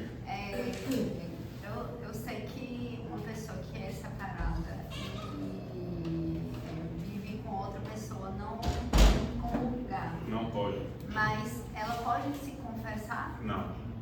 Então ela não está arrependida, ela não tem pecado. Ela tem que ela não pode se arrepender de outras coisas. Não, ela pode se arrepender de outras coisas. Mas você não existe confissão parcial. Mas ela, mesmo ela reconhecendo. Porque veja bem, lembra quando a gente falou sobre pecado, já falou já. Lembra que para ter a confissão válida tem que ter 3 coisas. Consciência, intenção. Não, isso é para ter pecado. Consciência, intenção e ação. Para que a confissão seja válida, tem que ter 3 coisas: o exame de consciência, o arrependimento de tudo, a confissão em si, né, o próprio ato, e uma outra coisa, a terceira, que as pessoas não lembram, é o bom propósito.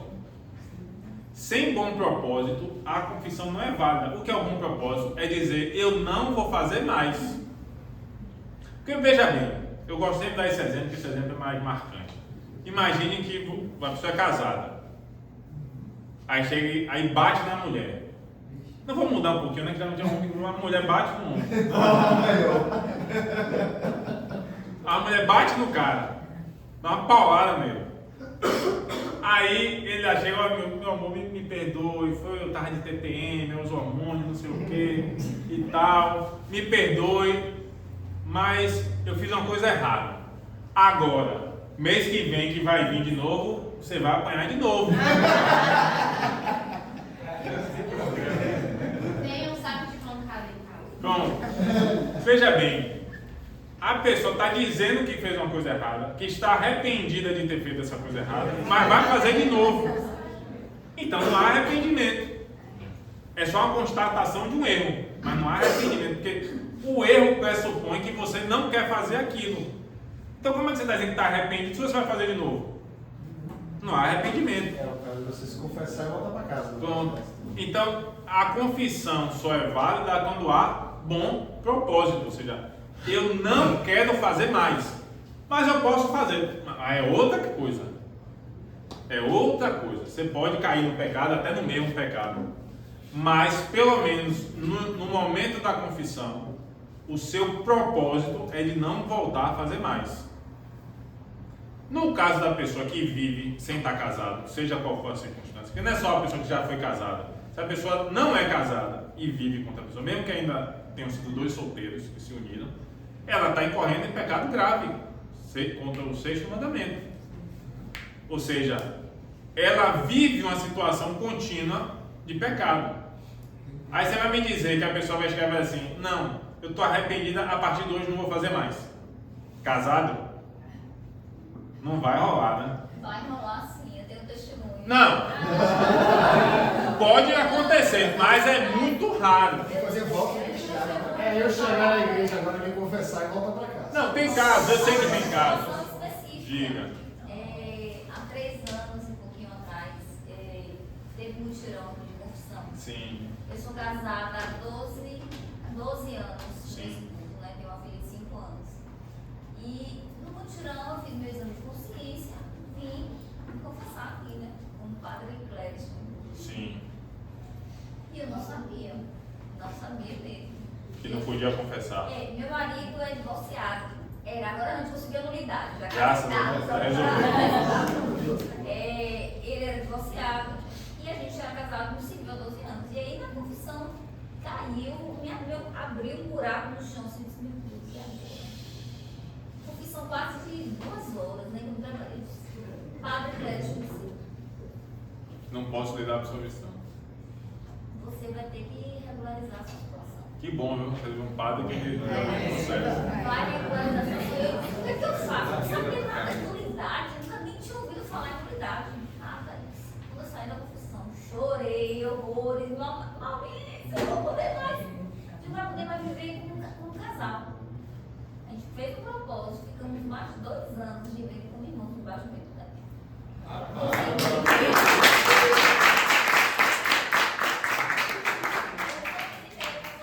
E aí a gente conseguiu a graça da nulidade dele. A gente estava no 27 de dezembro aqui na capela.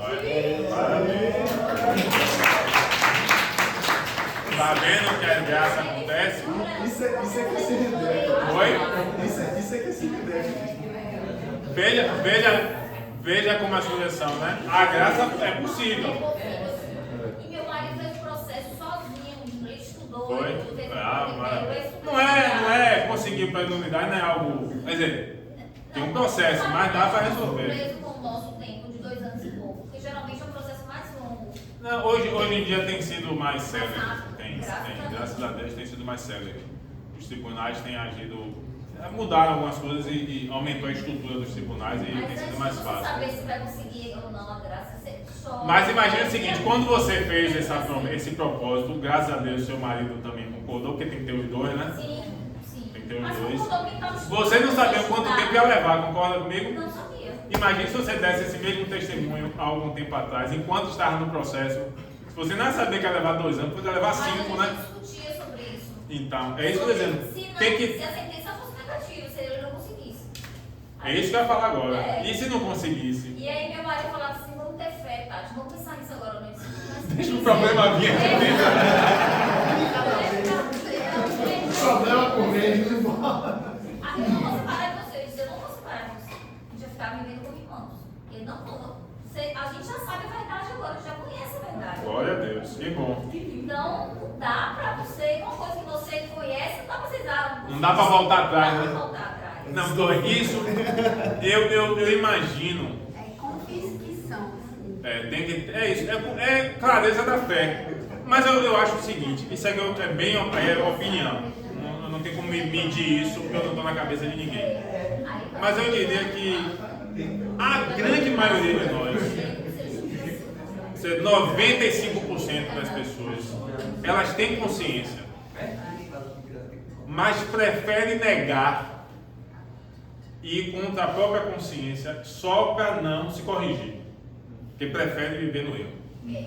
E olha, na família, depois que a gente conseguiu a graça, né? E a gente deu testemunho, ele falou, vocês são loucos, vocês são casados, tem lá, sua filha de 5 anos, ficou vivendo com irmãos, vocês são loucos, aí até na família acredita. Mas quem não entende a graça, quem não entende a graça, não entende a fé, não adianta. Ninguém entendia nada assim, porque os dois, eles chorou muito, porque aquilo ali era uma conquista, assim, um agradecimento.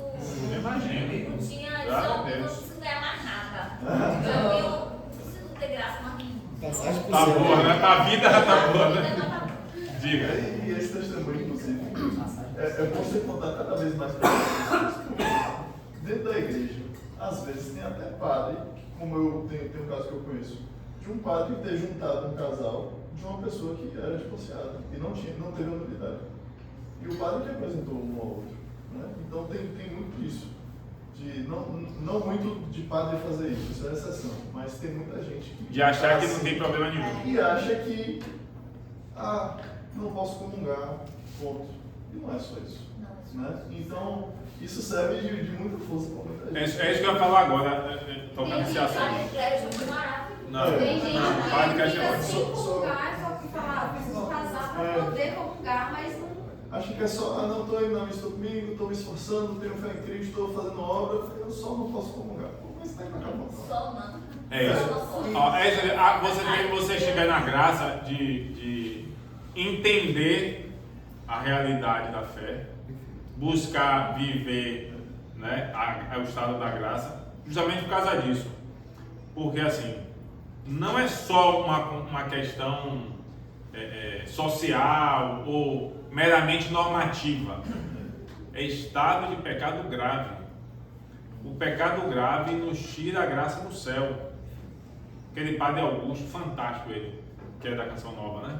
Um negro, sabe quem é? Da Canção Nova, tem vários vídeos, é muito bom. Ele é bem assim, tem coisa que ele fala duro, assim, que tem gente que não gosta dele por causa disso. Mas, ou seja, você não pode brincar com o céu.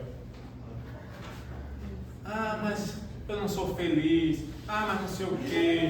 Mas a minha vida. Rapaz, essa vida acaba. Essa vida acaba. Vai passar. É duro? Ah, é terrível. Na hora que você está sofrendo, na hora que você está passando por dificuldade, na hora que você está no apelo, na hora que você está na tentação, é muito difícil. Mas essa vida acaba. E o que nos espera é a vida eterna. Então, vale a pena. Vale a pena. E eu repito para mim isso várias vezes. Várias vezes chega para mim, ô seu imbecil, suporte isso, vença isso, faça isso. O céu é mais importante. Uma coisa que eu estava pensando, você já sabe que eu fico pensando nas minhas loucuras, né? Eu estava pensando esses dias assim, rapaz, eu acho que se Deus quiser me castigar mesmo, assim, me dar uma punição pelos meus pecados, deve viver muitos anos. Porque se você parar para pensar bem, esse mundo que a gente vive, tem o quê? O que é que tem um mundo que seja assim, extraordinário para a gente desfrutar? Não tem muita coisa, não. Eu estava pensando assim, pô, eu até brinquei sempre lá que eu ia ser bilionário, né? É porque se eu for bilionário, eu vou sentir fome igual hoje que sou pobre. Posso comer uma coisa mais cara, mas vou ter que comer alguma coisa para encher minha barriga do mesmo jeito. Se eu comer ovo, comer caviar, vai encher minha barriga do mesmo jeito. Viajar. Viajar para quê? Para ver o lugar? Hoje eu gosto de viajar, acho massa. Mas tudo bem, eu cheguei lá num lugar, vi uma coisa linda. Volto para casa. Na internet você olha um bocado de coisa. Você vai na praia aqui, às vezes a gente vai viajar por um bocado de coisa e às vezes não gasta 20 minutos para ir na praia aqui, olhar lá o mar, lá, olhar as coisas dentro. Eu não gostaria de viajar, não. Eu gostaria. Se alguém quiser me presentear com uma viagem pela Europa, somente região da Itália e Portugal ali, Itália pela arquitetura e Portugal pela cultura, eu vou ficar muito feliz, vou agradecer muito esse presente, não pode me dar. Mas veja, mesmo que eu desfrute, mesmo que a gente desfrute de tudo isso, de muita comida, de muito prazer, de muita não sei o que, se você parar bem para pensar, analise sua vida, vai para ver assim, tá, e depois que eu tiver isso? Tem mais o quê? É por isso que a maioria de jogadores entra na droga. É exatamente, por isso que as pessoas se perdem. Você vê um cara de gente rica, milionária, não sei o que, ganha fama, uma coisa, e não desfruta da vida, se perde, porque a vida não tem propósito. Quando você coloca o propósito de sua vida, as coisas materiais, quando você atinge esse propósito, você vê que ele é vazio e não lhe preenche. Então, se você parar bem para pensar, a vida, tirando assim, coisas que aí não tem preço, né? Como o Mastercard não paga, né? Não é Mastercard que já falou, tudo tem preço, né? Agora não tem preço, né? Para todas as outras, Mastercard não. Por exemplo, mas vocês lembram também, mesmo que é antigo, só eu peguei antes todo mundo lembra. Tem coisas que são extraordinárias. Você tem um filho, quem tem filho sabe, você tem um filho é uma coisa extraordinária. Seu filho demonstrar amor por você, seu filho chegar para você do nada, sem você dizer, meu pai, eu te amo. Rapaz, não tem preço isso. Tá aqui no meio de vocês, aqui dando risada, conversando. Também isso não tem preço. Você recebeu alguém na sua casa, um ano para conversar e conversar. Quem já teve a oportunidade de conversar alguma vez aqui fora daqui? Ah, macho maravilhoso. Não, isso aí não vale nada. Isso aí, qualquer lugar você acha. Mas tem coisa que é extraordinário. Mas não precisa ter dinheiro, não precisa ter nada. Mas vai passar também, que uma hora meu filho vai crescer, vai viver a vida dele, eu não vou ter mais. Mas mesmo assim, as coisas boas passam. Aí, pra que ficar vivendo a vida para isso? Se o céu é muito melhor do que tudo isso. E eterno. Olha, vê se eu vou trocar. É a mesma coisa você trocar uma jujubinha por um banquete, não é? Com todas as coisas maravilhosas que tem. Você, não, eu vou ficar com a minha jujubinha aqui. Não quero comer o banquete, não. Porque a jujuba eu vou comer agora, o banquete eu vou ter que esperar. Não é não? Então, eu entendo, graças a Deus, que bom que vocês tiveram essa experiência e podem testemunhar. Espero que testemunhem muitas mais vezes ainda. E tem crescido, graças a Deus, a consciência das pessoas e a busca das pessoas em resolver situações como essas, né? Graças a Deus tem crescido muito, muito. Algumas pessoas já me procuraram, já tive a oportunidade de ajudar algumas pessoas em relação a isso. E espero que as pessoas amadureçam nesse sentido, né? Mas é difícil, não é fácil não. É não. Diga, você vai perguntar uma coisa. A minha queria perguntar uma coisa. Uma coisa que eu passei a fazer para refletir comigo mesmo se eu estou arrependido do pecado que eu cometi. é eu imaginar eu tendo uma outra chance de voltar no tempo, estando naquela mesma situação e podendo fazer diferente. Se eu imagino que podendo voltar no tempo, ou não, nessa situação aqui eu não teria mudado, eu teria feito, mas está tudo bem, a partir de agora eu não vou fazer, estou arrependido. Eu vou pegar um dos livros aí para falar de uma situação que eu saio da sala lá no trabalho com 2 colegas, ciência católicos, e os 2 fizeram assim, um é um homem que a mulher fez FIV e outro é uma colega minha que fez FIV. Fez o quê? FIV, inseminação artificial. Ah, tá. E aí, quando começa a conversa de filhos, eles se afastaram depois que tiveram filhos, se afastaram da igreja. E a gente já conversou um pouco, bem especialmente, sobre o posicionamento da igreja, porque eu não consigo me posicionar muito mais, assim, posso explicar mais forte, assim, sobre a posição da igreja. Eles sabem que não é pode. correto, não pode.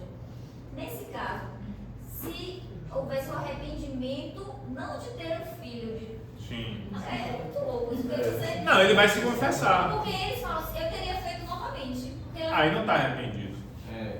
Aí não tem arrependimento. E aí eles comunhão. Diga. Não. Inseminação artificial. A gente pode falar de um outro dia sobre essas questões da biologia, mas porque é a manipulação da vida. Para você gerar um filho in vitro, né, na inseminação artificial, você tem que gerar várias crianças. Você tem que inseminar vários. Você não insemina um só. Você insemina vários. E por vezes, nesse processo de inseminação, você descarta. Você aborta. Você gera uma vida e descarta ela. Então, o processo, eu estou explicando aí de uma forma simplória, né? Mas o processo da inseminação artificial, ele é um processo de manipulação da vida. Então, você pode começar a fazer o quê? Eu vou querer inseminar aqui, eu vou ver o filho que tem olho azul, se tem cabelo assim, se tem não sei o quê, se é homem, se é mulher. Por exemplo, uma coisa que aconteceu na China. Houve um período na China, não sei se vocês sabem disso, que havia controle de natalidade. Sabia disso? Quem mais velho aí sabe. Então, quando chegou um período desse controle de natalidade, que as pessoas só podiam ter um filho, o que é que começou a acontecer? Quando as mulheres engravidavam de menina, abortavam. Menina. Era. Nunca ouviu falar isso, não? Abortava. Muitas famílias abortavam quando era menina. Se fosse gêmeos, Ele tinha que escolher um. E não só na China, mesmo ali na Ásia, no Japão, por exemplo, mesmo que não tinha esse controle de natalidade, eles também faziam porque acreditavam que a mulher não traria necessariamente a mesma riqueza que se fosse um homem, porque ia dar um negócio. Mas esse é perfeito também. Então veja, o que é isso? É a manipulação da vida. É você tratar a vida de uma forma mercantilista, né, praticamente. Que é você negociar a vida. No processo do in vitro, você faz um processo em que há descarte da vida, porque você insemina vários, e não há essa abertura para a graça. Então você manipula. Veja, não é que você não possa tomar, vamos supor, a pessoa tem problema, tomar remédio para gerar hormônio, para não sei o que, para ovular, não tem problema nenhum. Mas quando você faz as inseminações artificiais, você cria uma manipulação da vida. Aí vem a pergunta, que vai além do descarte da vida. Aí começa a gerar outros problemas. Até que ponto eu posso manipular então? Até que ponto eu posso fazer seleções? Até que ponto... O que você ia falar, não, dessa assim, no ambiente de trabalho, 2 colegas, de uma forma mais humilde? Seria A pergunta é assim, você quer ouvir ou você está fechado ao diálogo? Porque não adianta falar com quem não quer ouvir, senão não é diálogo, né? É briga, né? Não? Diálogo é alguém que fala e alguém que escuta. Depois alguém fala, outro escuta. Isso é diálogo. Se a pessoa não está aberta a diálogo, eu nem pego o meu tempo. Nesse caso aqui, você se arrepende. Se confessa. Mas sempre não vai ter aquela sensação de, tipo, faria de novo? É uma situação... Rapaz, olha... Beleza, antes de errar, show, é mais fácil. Pensei, desisti, não fiz.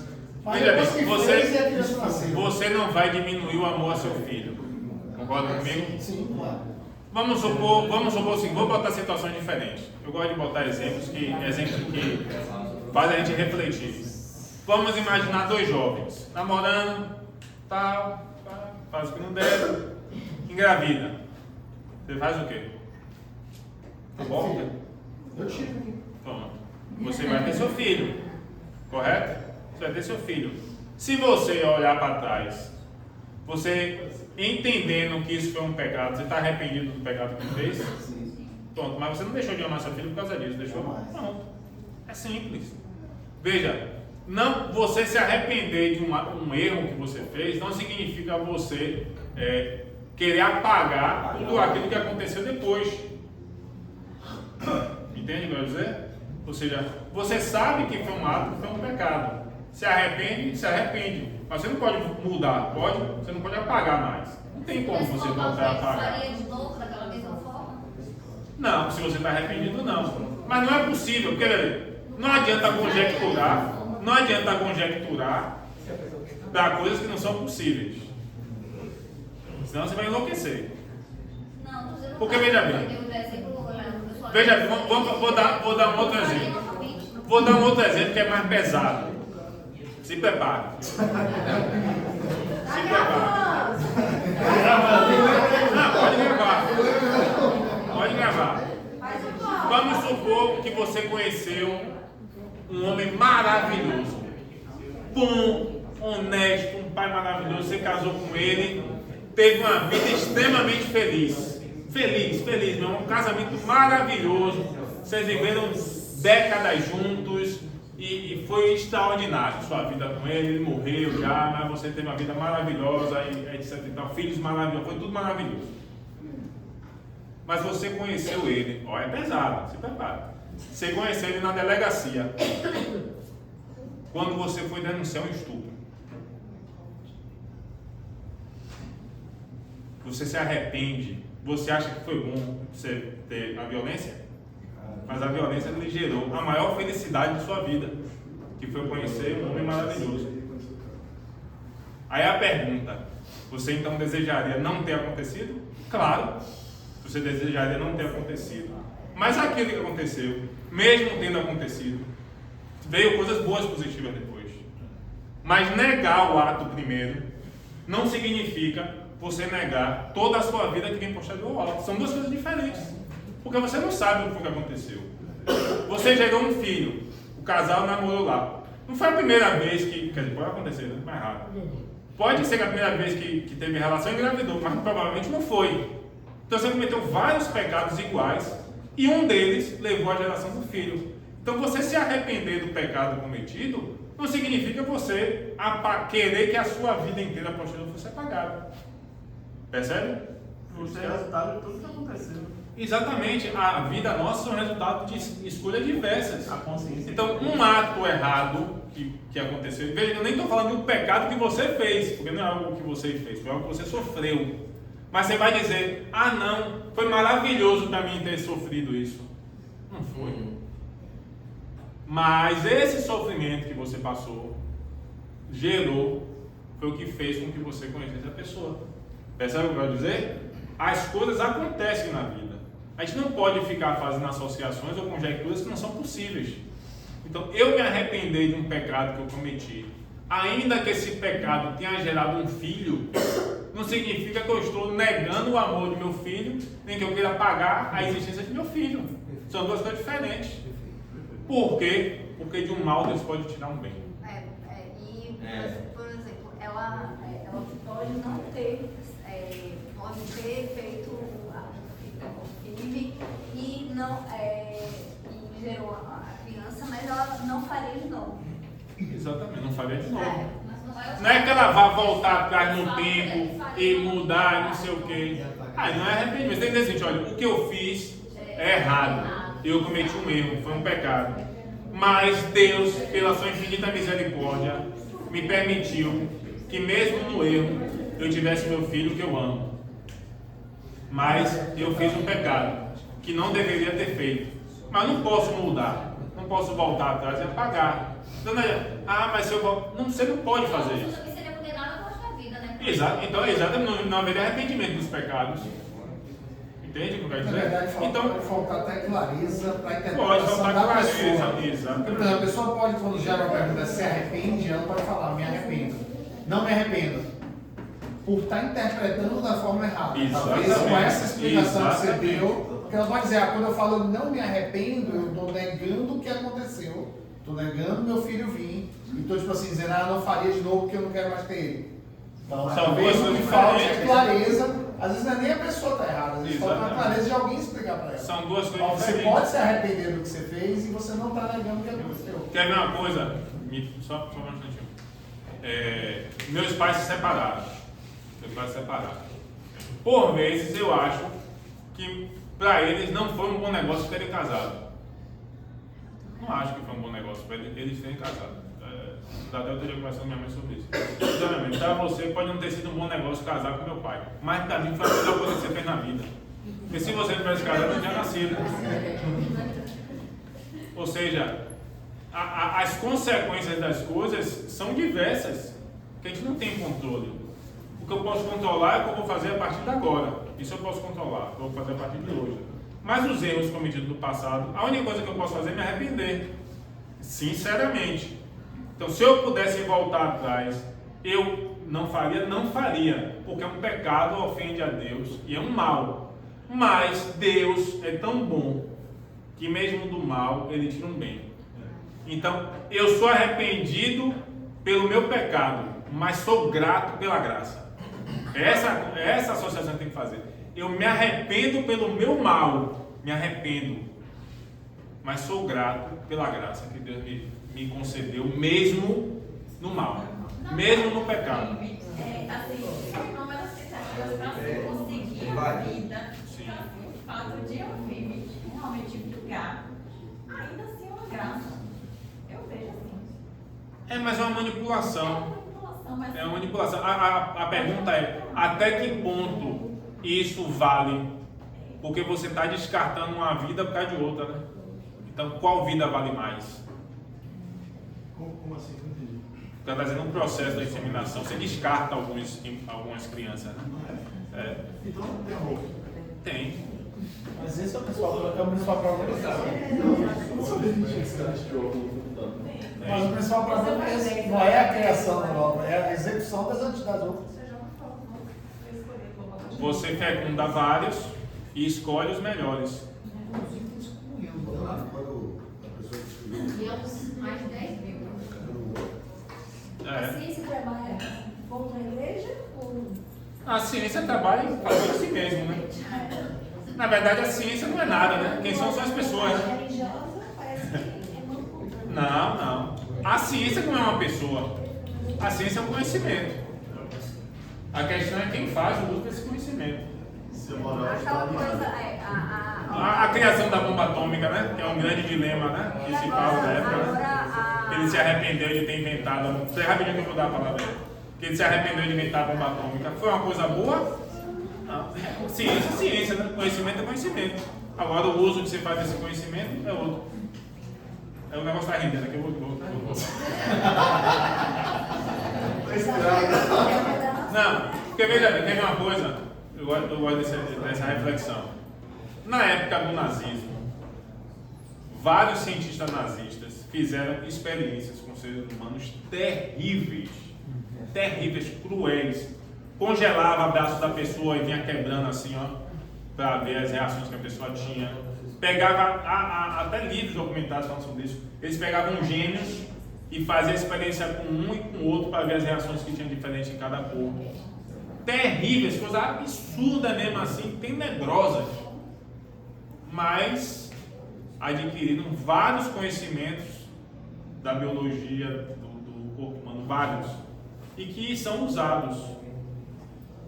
E que no futuro salvou vidas. E que gerou conhecimento. Mas veja, até que ponto esse conhecimento vale a pena? Ao custo do sofrimento das pessoas? Mas é ciência. A questão não é a ciência, porque a ciência não é uma pessoa. Hoje, eu acredito na ciência, você não acredita em nada, você é bestalhado. A ciência é conhecimento. Se você usa para uma coisa ou para outra, o conhecimento está lá. O conhecimento não fica assim, não, eu não vou fazer isso, porque isso é errado. O conhecimento não faz isso.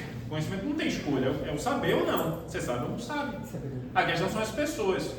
Então você pode usar o mesmo conhecimento para um bem como para um mal. Você pode usar o conhecimento da biologia para gerar remédio, e você pode gerar o mesmo conhecimento, pegar o mesmo conhecimento da biologia para gerar bomba química e matar milhares de pessoas de uma vez só. Qual é a grande vantagem da bomba química? Você não destrói o patrimônio. Por que as guerras começaram a se usar bomba química? Porque em vez de você destruir tudo a cidade que você quer ocupar, você vai lá só mata as pessoas que estão lá, depois você ocupou o lugar e não tem problema. As armas biológicas, as armas químicas, o maior patrimônio são as pessoas. Né? Sim, mas é o nosso pensamento. Mas, é isso que eu digo, a ciência é a ciência. Na arte da guerra, não é as pessoas que estão naquele lugar, é o que quer dominar, exatamente. Diga, agora depois talvez até tenha fugido já, me perdoe. Teoricamente são duas perguntas. Tá. Que fogem bastante do assunto. Sem problema. A primeira era ainda sobre a questão da inseminação, mas saindo desse assunto, mas relacionando, se a pessoa ela nasce com infertilidade, mas não necessariamente ela quer adotar. Sim. Existe alguma forma que a igreja permitiria, já que, por exemplo, a questão da inseminação, manipulação, essas coisas, muito provavelmente a maioria estaria errada. Então, o correto ali seria continuar tentando na esperança de talvez ter alguma graça? Veja bem, se você pode fazer hormônio, remédio, cirurgia, várias coisas que podem ser feitas para resolver o problema. A questão é que você não pode fazer fecundação fora do útero. Eu vou falar de uma forma mais simples. Não pode haver fecundação fora do útero. Ou seja, é do útero não, né? Que não é no útero, né? Depois os biólogos não entendem. Ou seja, fazer a inseminação dentro da pessoa, da mulher. Então você pode tomar hormônio, remédio, fazer cirurgia, tem vários que você pode fazer. A grande pergunta, que geralmente eu gosto de pensar, é o seguinte: e há 100 anos atrás, você faria o quê? Não tinha inseminação in vitro, não tinha nem hormônio, não tinha nada. O que é que você faria? Ou seja, veja bem, quando eu entro nessas questões, que tentar mostrar que se a igreja fosse ruim e perversa, eu faço a seguinte pergunta: a vida nossa hoje é melhor do que a de reis de séculos atrás? A vida que você leva, tem reis que não teve o que você tem hoje. Você vive muito melhor que muitos reis já viveram. Aí eu pergunto: você prefere ser um rei ou viver a vida que você vive hoje? Eu prefiro viver a vida que eu vivo. Sem máquina de lavar? Sem vaso sanitário? Sem vaso sanitário? Esse é o pior. Rapaz! Sem papel higiênico? Sem vaso sanitário? Sem o combo, né? Rapaz, olha. Não, sem o combo. Vaso, papel e chuveiro.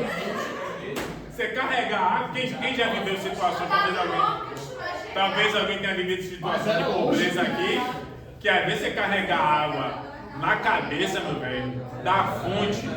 Quem é do interior aí, hoje eu já vivi certas situações que, rapaz, é duro. Anestesia no dentista. Porra, rapaz, você arranca um dente, esquece. Ou seja, o grande problema é que nós nos acostumamos com as coisas e achamos que tudo é válido para me satisfazer. Porque a grande pergunta é: você quer ter filho para quê? Essa é a grande pergunta. Aquilo que Bento XVI disse: o erro por vezes não está na resposta, o erro por vezes está na pergunta. A grande pergunta é: você quer ter filho para quê? Para se satisfazer? É um brinquedo? É um bonequinho que você quer ter? Ou você quer ter alguém para amar, para cuidar e para fazer ir para o céu? E para sacrifício também. Porque E para se sacrificar. O Leandro. Mas tem algo segundo, deixa ele fazer assim. Não, é eu vi que uma mãe, a mãe já tinha tido filhos, já estava com uns 50 anos. Ela fez um transplante porque a filha dela teve alguma coisa que ela precisou tirar o aparelho reprodutivo. Então a mãe transportou dela para filha. e ela conseguiu gerar. Então é aquela coisa, aí a igreja católica não tem problema. Transplante não tem problema. Mas faz assim. A segunda acho que meio que já se respondeu com toda essa discussão, porque meio que todo esse ponto que você falou, eu ia perguntar, tipo, baseando-se nisso, até onde mais ou menos o avanço da ciência, da tecnologia como um todo, realmente, tipo assim, anda lado a lado ali com a fé? Tipo, por exemplo, nas questões de saúde, até onde para o catolicismo você pode, por exemplo, estender uma vida sem necessariamente ser considerado um pecado? Ou você realizar coisas que resolver problemas que teoricamente a pessoa nasceu com aquilo, essas coisas. Não. Por exemplo, agora teve até um negócio que foi, eu não lembro em qual país, foi no Japão, que saiu até a notícia de que conseguiram desenvolver uma forma, ainda está em processo de análise e tal, de você, desde o nascimento, conseguir já resolver as pessoas que nasceriam com síndrome de Down. Sim, É uma sim, eu vi. etc. Aí volta para a seletividade. E aí entra nesse ponto, por exemplo, será que aí já não começa na seletividade? Porque, por exemplo, sei lá, a pessoa, você já está escolhendo, a pessoa não é abortivo, você não está abortando, mas teoricamente não é algo que Deus mandou daquele jeito e você já está mudando. A doença, até ter cuidado com as palavras, né? Não, hoje em dia é para não ser processado, né? Não. Não é para não falar. É para não falar palavra, mas depois me processar. Qualquer deficiência, limitação ou doença, ela pode ser tratada. Qualquer uma.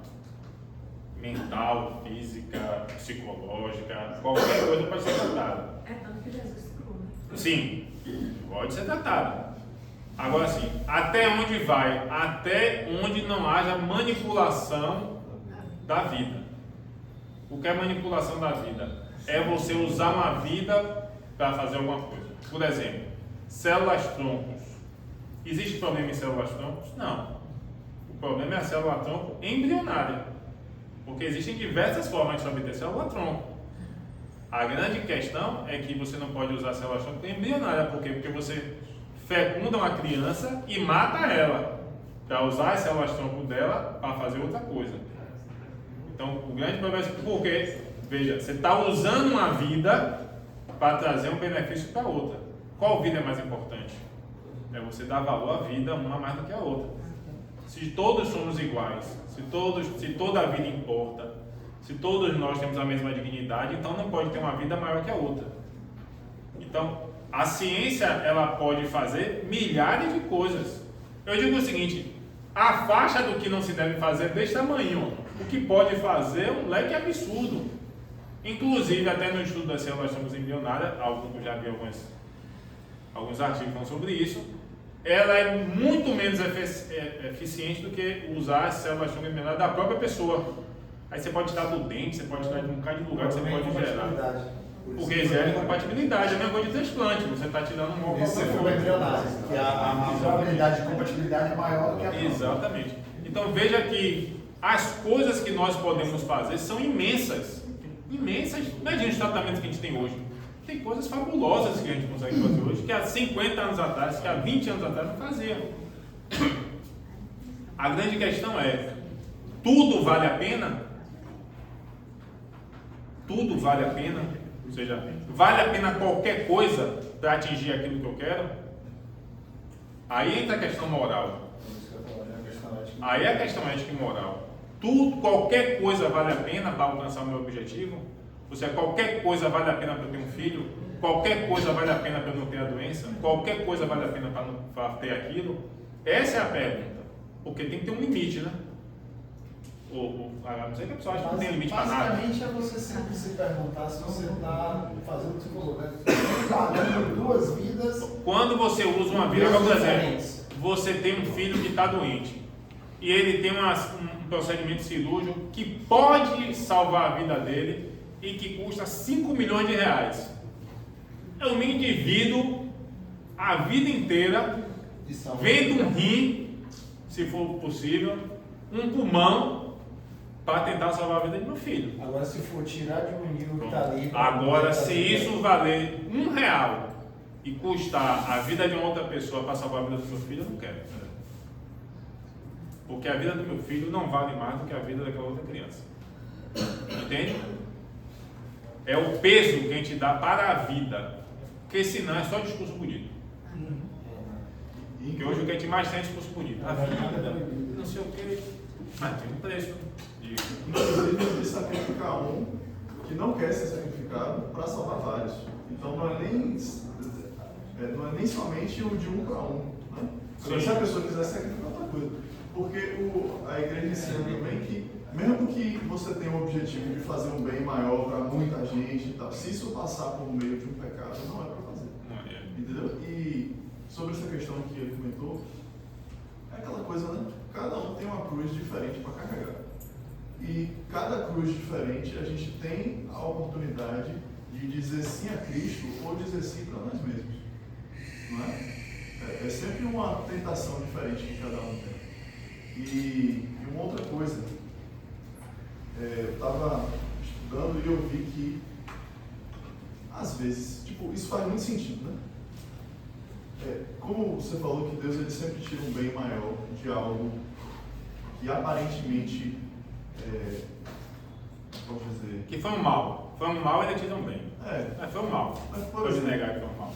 Uma criança que nasce deficiente, ela desperta virtude também. Não estou dizendo que, se tem a oportunidade de evitar, evite, obviamente. Mas se não há essa possibilidade e veio, essa criança, ela desperta virtude em muitas outras pessoas.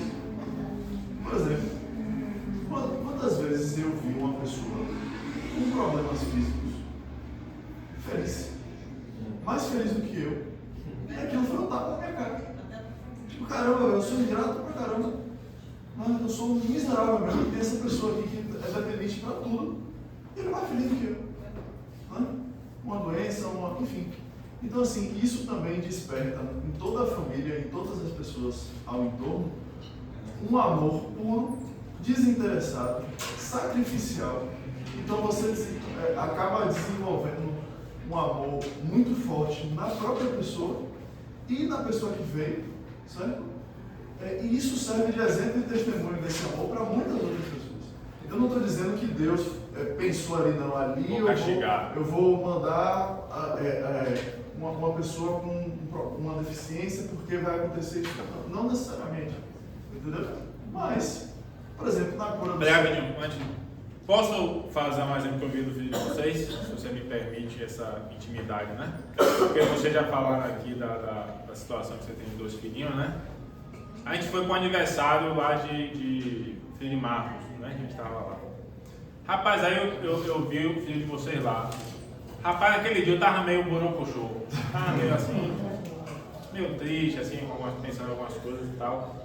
Aí ela chegou lá com o filho dele lá. Rapaz, o menino numa alegria. Rindo e não sei o que, conversando. Aí aquele menino baixinho, Tiago começou a brincar com ele, a abusar ele, não sei o que. Aí ele começou a falar do Bahia, do Vitória. Rapaz, ele falou inclusive um negócio lá, não sei se ele contaram. Negócio de Bahia e Vitória.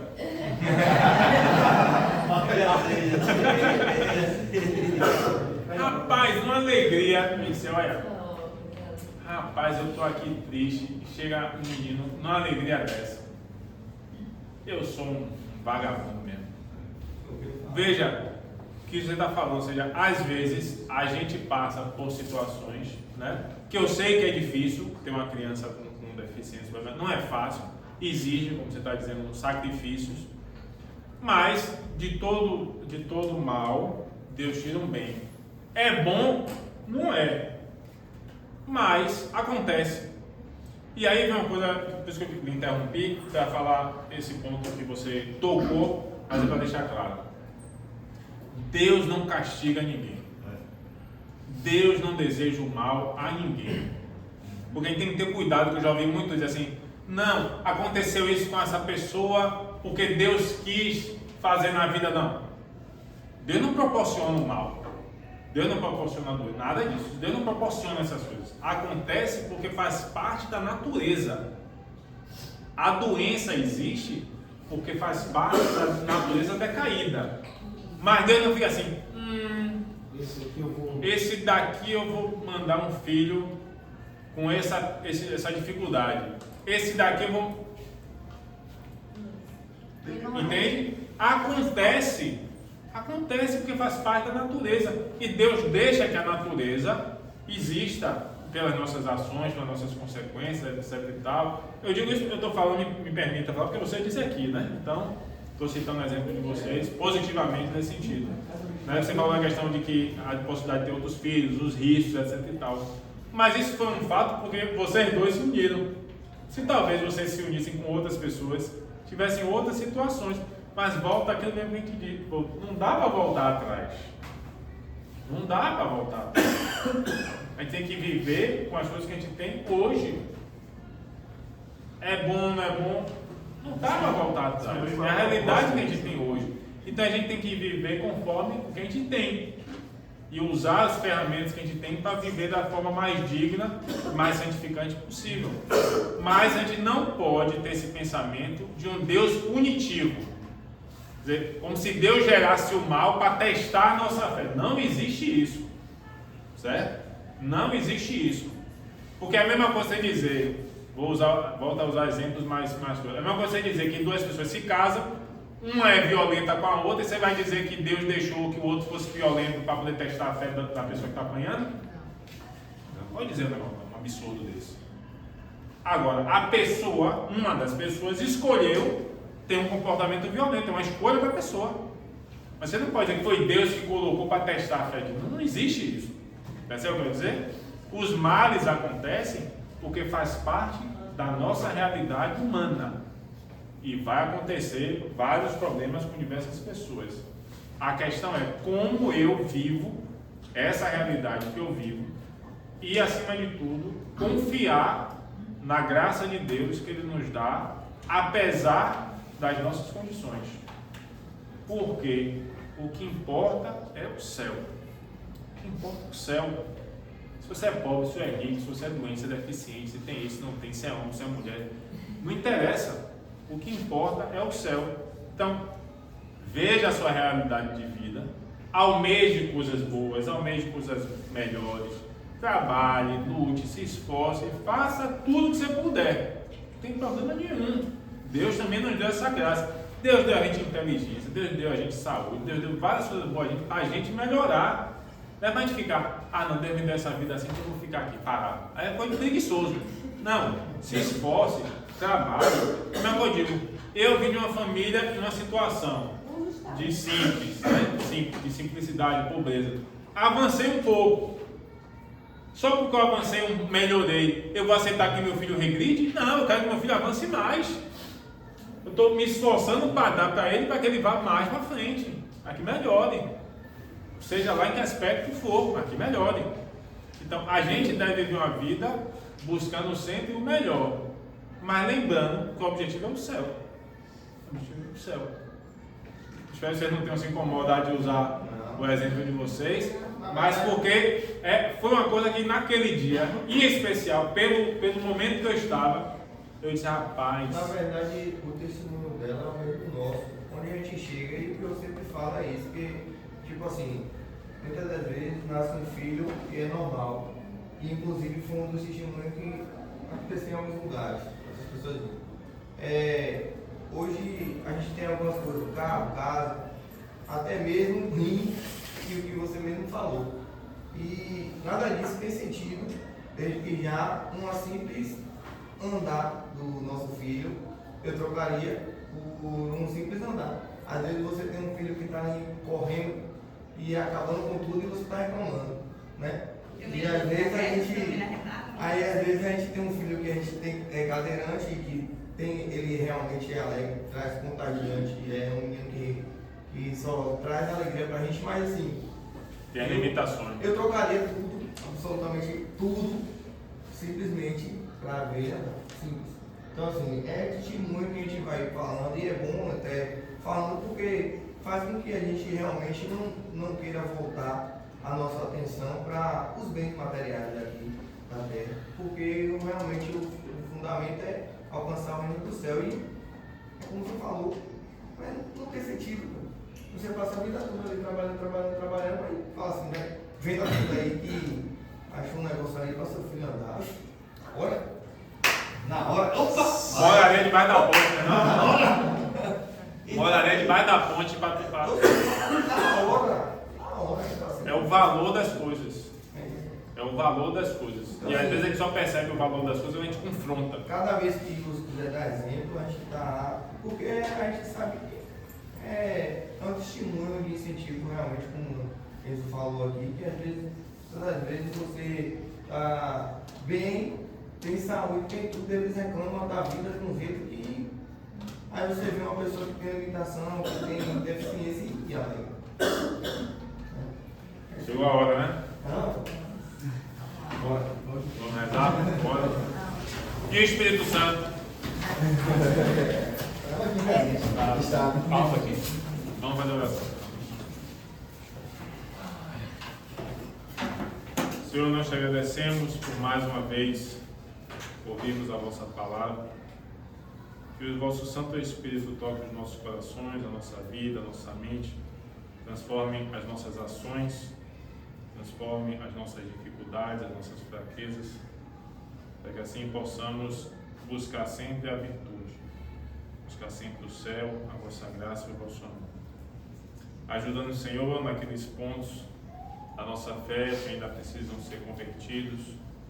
Tira de nós as dúvidas. Não permita que as ciladas do inimigo e as suas flechas inflamadas com a dúvida possam marcar nossa alma e nosso coração. Que pela vossa graça possamos sempre buscar o bem e a verdade. E através de nossos atos, nossas palavras, possamos levar a muitos outros a vossa palavra, a vossa verdade e contagiar pelo fogo do Espírito Santo a fé de muitos.